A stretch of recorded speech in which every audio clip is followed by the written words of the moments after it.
সাকিব ভাইয়ের সাথে ছবি করার তো একটা সুপ্ত বাসনা প্রায় বাংলাদেশের সকল আর্টিস্টেরই থাকে, প্রকাশ করুক আর না করুক।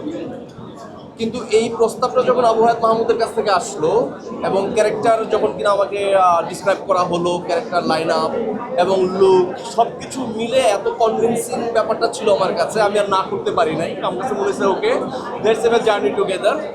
সব থেকে বড় পাওয়া যেটা, সেটা হচ্ছে দর্শকদের কাছে আমাকে নিয়ে যতখানি এক্সপেকটেশনস থাকে, দর্শকরা যতখানি এক্সপেক্ট করে, সেই এক্সপেকটেশনস কতখানি মেটাতে পারছে জানি না, বাট এই টিম আমাকে ওইটুকু দিচ্ছে যে আপনি অবশ্যই নতুন ধরন কোনো কিছু মানুষকে দেখানোর সুযোগ পাবেন এই গল্পে কাজ করতে।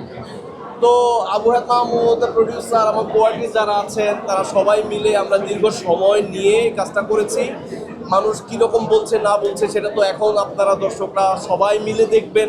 দেখার পরে সিনেমার একটা যে যে ধরনের কথা প্রচলিত ছিল তার বাইরেও হয়তো বা নতুন ধরনের ন্যারেটিভ আজকে থেকে আপনাদের কাছ থেকে এটা প্রচার হবে এবং প্রিন্স মানুষের কাছে ছড়ায় যাবে। আমি খুবই গ্রেটফুল সিনেমাতে কাজ করতে পেরে, প্রথমত সাকিব ভাইয়ের সাথে কাজ করতে পেরে, আর দ্বিতীয়ত হচ্ছে শিরিন আপু এবং হচ্ছে আবু হায়াত মাহমুদ এই ডুয়োতে যে একটা বড় সিনেমা করা সম্ভব, পসিবল তাদের দ্বারা, এরকম একটা প্রজেক্টে কাজ করতে পেরেও আমি মোটামুটি খুবই আনন্দিত। Thank you.